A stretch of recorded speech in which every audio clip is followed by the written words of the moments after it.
Hey everybody, it's Greg, and it's another edition of Unbreakable the podcast. We are back. It is Monday, June the 17th. I hope everybody had a good weekend with Father's Day. I didn't. I'm not inspired. Started now.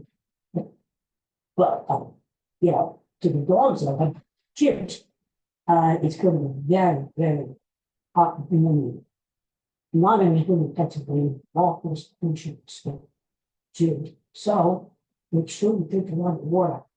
Okay, as we say, you feel water.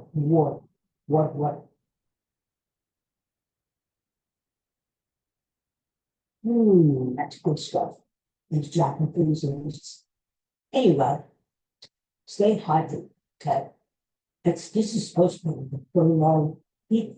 You can tell. You know, pay for some.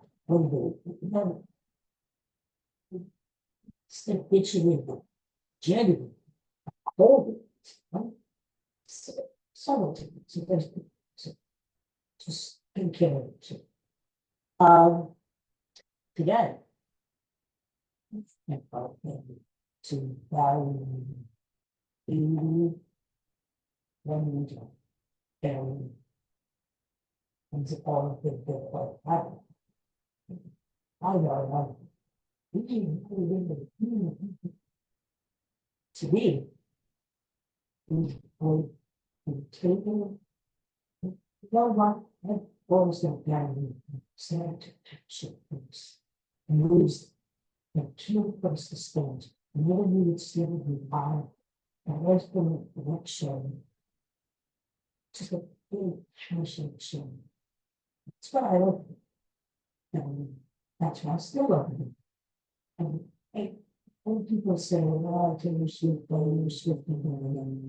well, I was at one time a fan of him, and I still am.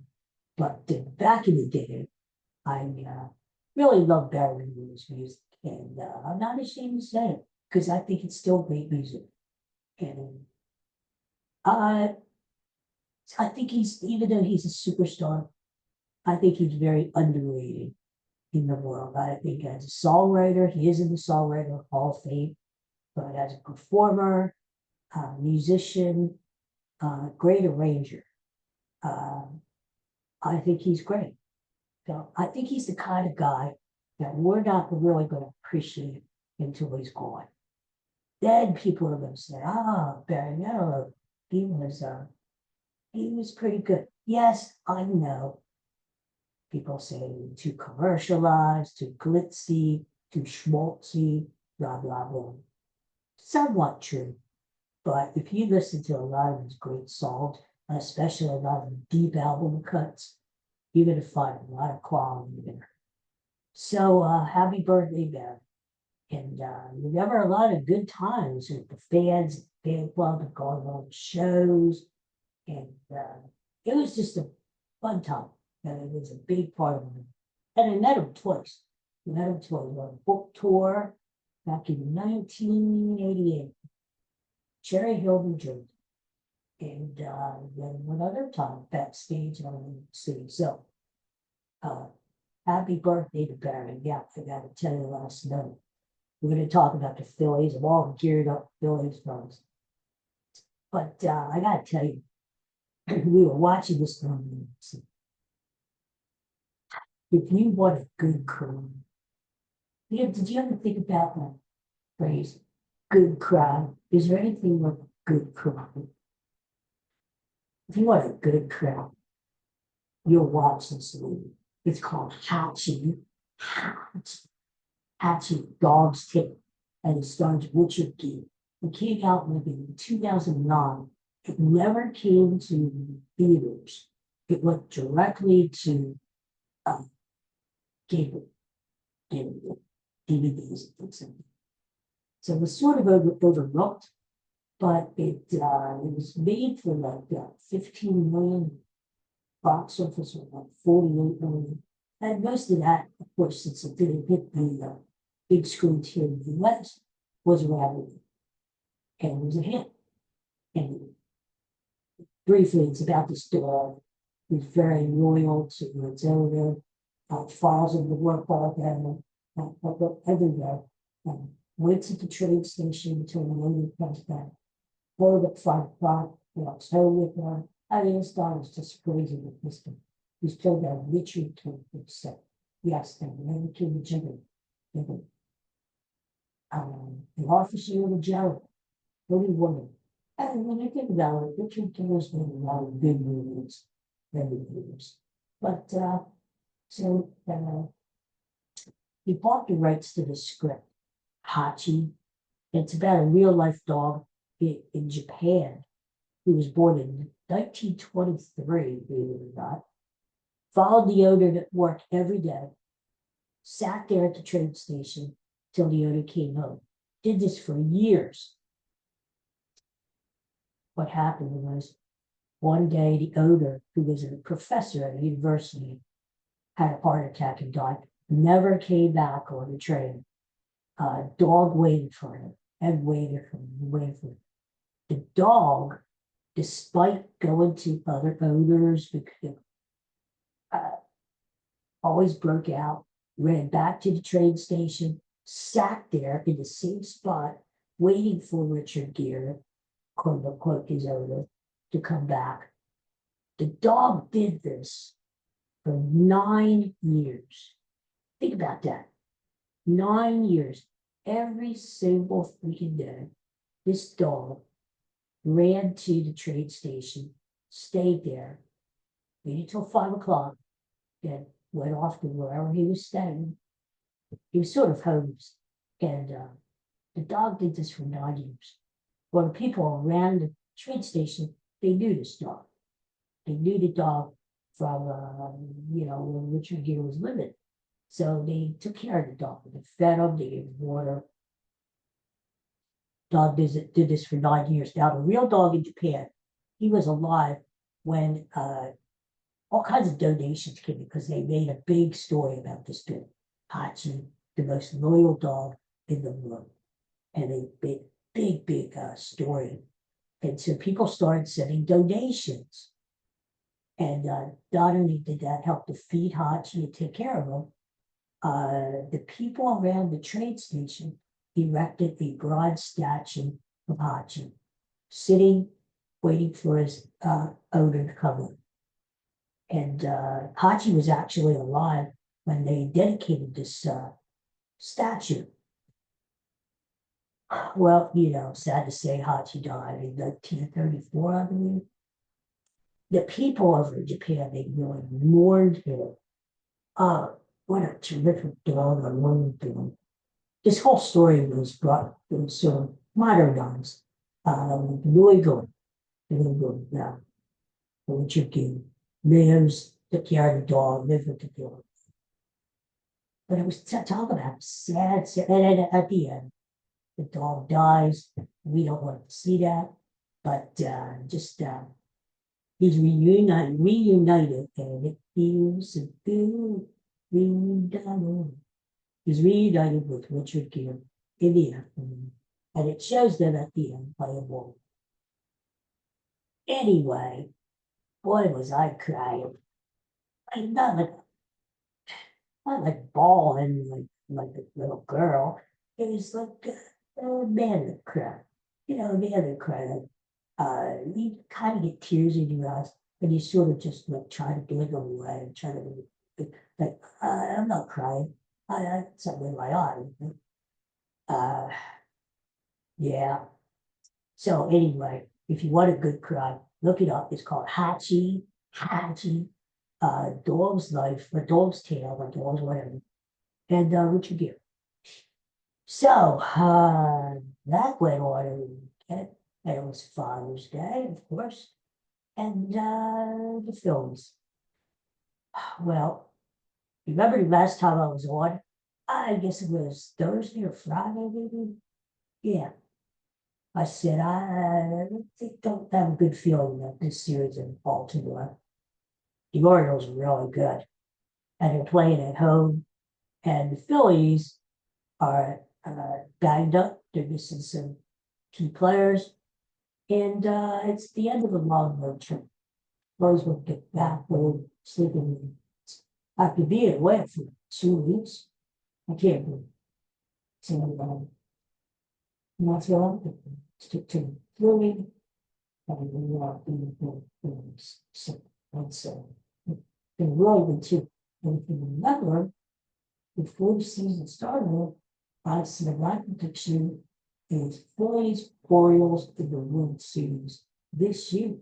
And I think it could go out. I mean, I think once the Phillies, I don't want to make Phillies, once the Phillies get their players back, it's including JT. I think if you had to lose one guy on that team, the worst guy you can lose would be JT. Why? Because he's a leader. He's a he's a he's a great defensive catcher. He's handles pitching staff really well.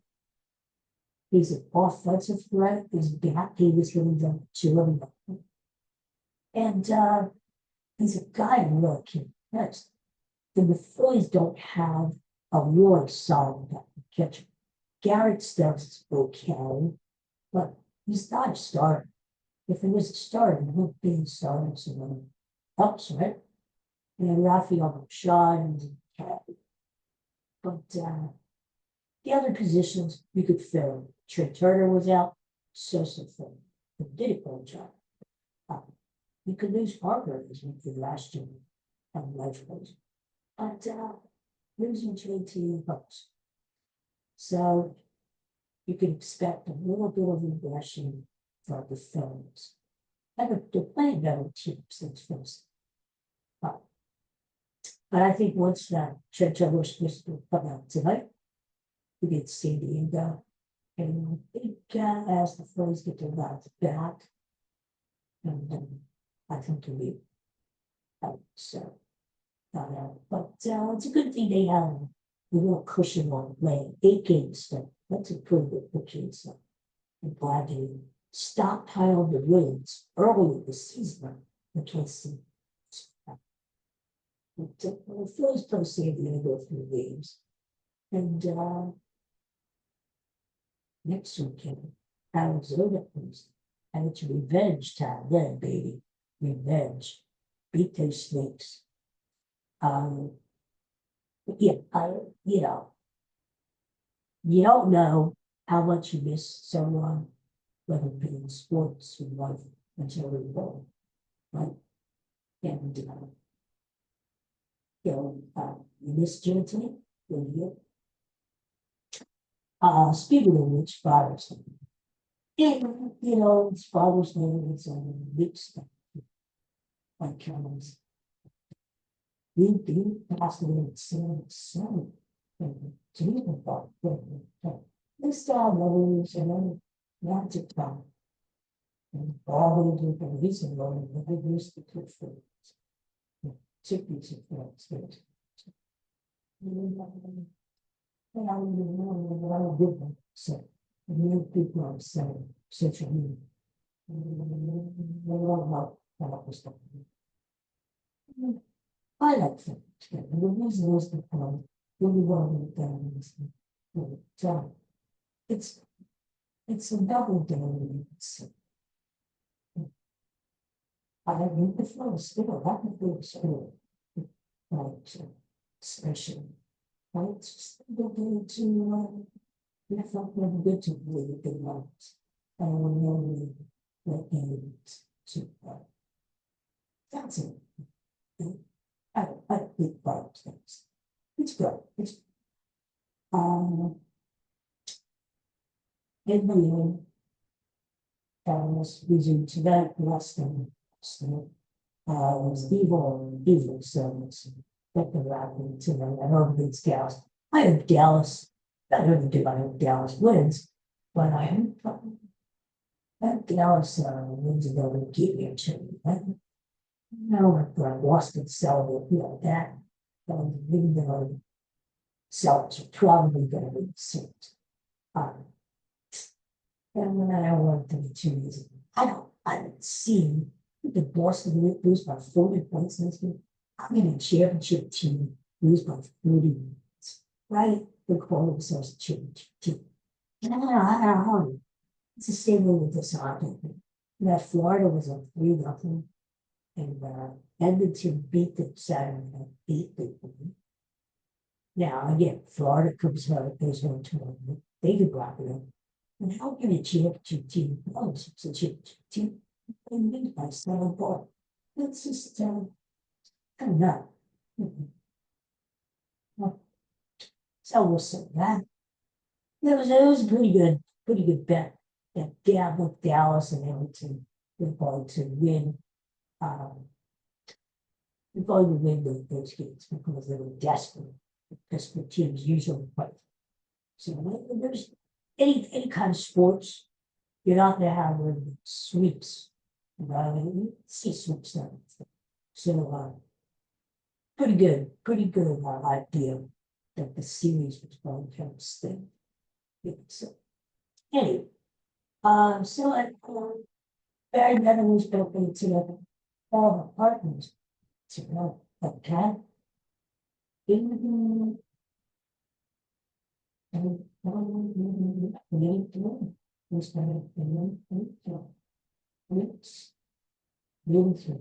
What's wrong with it? Williams going to be 4 in July.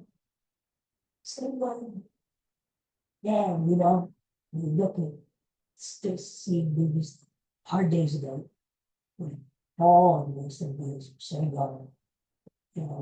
hey, at least we actually still have problems, but but that's life, right? 83. But still they can use it. There is a new album, not quite new. It was a good thing called One Hand Clapping by Paul McCartney. And it was recorded back in the 70s. And it's his band and it's a live album recorded in the studio. And I listened to it over the weekend because it's just released on Friday, and it's great. But that bootleg has been around forever.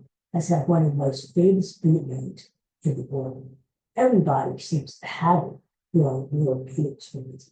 But this is the first time that the album has officially been released on vinyl. So it's good to hear that music. Like based off a lot never is that it just tells you that company how the part of it was news, It's a ceremony musician and singer. So happy birthday, Paul, in case of Manilow this morning. And please, Paul doesn't say that. He's still touring and different activities, running the moon, running the play.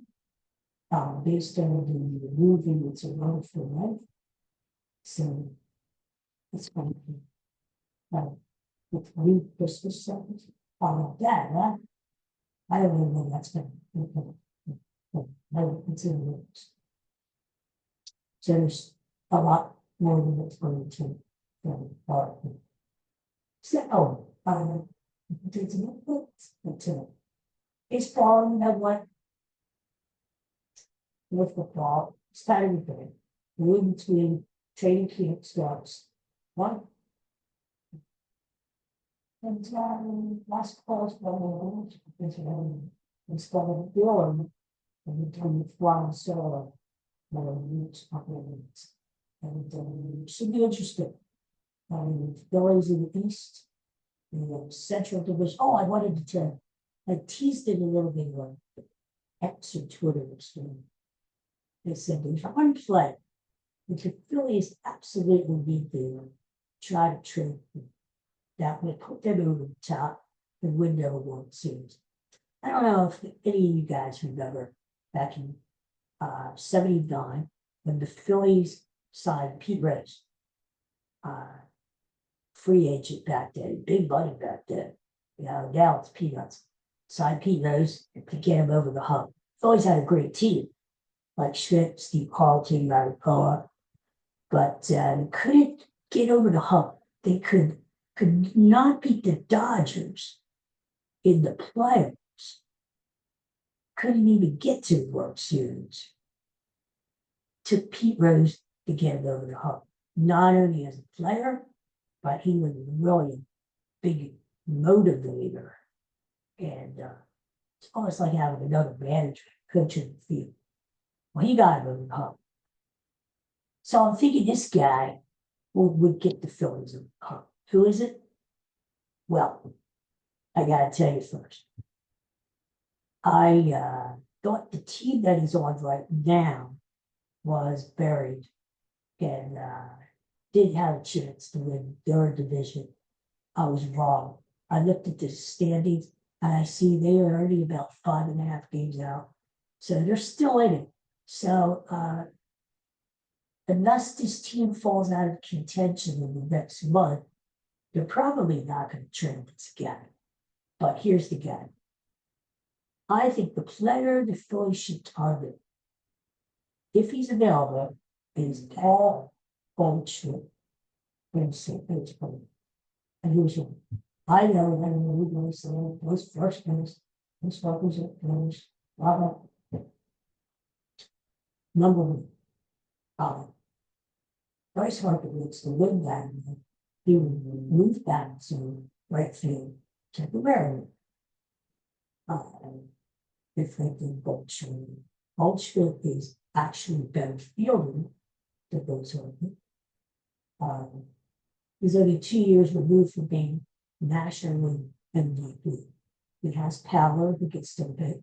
Yes, his average hasn't been the same player since the MVP season. I agree. But he is still a good player. He's what, 37 billion. So he would only be sort of a gap stop down. I think we could have well first base. But maybe you have Goldschmidt who makes the issue. And Goldschmidt hitting behind Bryce Harper, they protect the children. Alabama's done a great job of doing it. He's the one series he had up to the just fantastic. So nothing that's out of Bowman. He's the MVP of his team. But wouldn't it be nice to big that with Paul Goldschmidt hitting behind Bryce Harper? They could have put pitch around Harper. Getting one. We have Bugs with the fifth. 1, 2, 3, 4, 5. That. And here's the deal. I think Goldschmidt would hit better with knowing that he's sandwiched between Harper and Bug. I think he would be rejuvenated. Being on a team that has a legitimate chance to win the World Series. The Cardinals, just like a 500 team. They mandate the plans to make, but do they have a real shot of winning the World Series? Probably not. I think Goldschmidt would respond, and he was out play. Yeah, a lot of people are talking about outfield. So to get this guy from Chicago themselves, nice runner. It's probably the points out the private about King's Ransom. And they're going to want to rebuild their team. So the Phillies are going to have to surrender at least 2, maybe 3 willing prospects. And I'm one who's saying go all in this year. You have to go because who knows if you would ever get off to a start like this ever again. Who knows if you're ever going to be hit the Braves at the end of June weekend. Harper, Noah, Neal, Real Wilton, all these guys are in the crowd. You have to go to the Braves this year. So I'm not saying don't trade prospect for the facilities. Chances are, if St. Louis falls in contention in the next month, they're not going to win as much for Paul Goldschmidt because it's faced Paul Goldschmidt the older. He wasn't on the upside of a lot of things. So I think he could probably win with maybe one big placement trading into St. Louis for Goldschmidt. I think the Cardinals would want with his salary, and they would want to start over the futures. That's just what I feel. Anyway, think our Goldschmidt would fit in just like a glove into the line, you know? We would give you power, you keep consistent. Don't forget, the year that he was MVP, he put 337. Bowled off first baseman too. So but that's a big thing. If St. Louis falls out of contention in the National League Central, I think the Phillies should turn on pitching. But if they hang around like they are right now, they're not going to trade because the Cardinals organization is well, yeah, you know, they want their prospects. Their farm system isn't what it used to be either. They used to have like one of the top farm systems in the game. Not anymore. So yes, they would love to replenish their farm system. But Cardinals are all in this year too. Don't forget, they traded for they signed free agents Lance Lynn, our old friend Gibson, the pitcher from Kirk Gibson from Phillies. So St. Louis is sort of in the same boat. They know bullshit like Arenado. They know these guys are,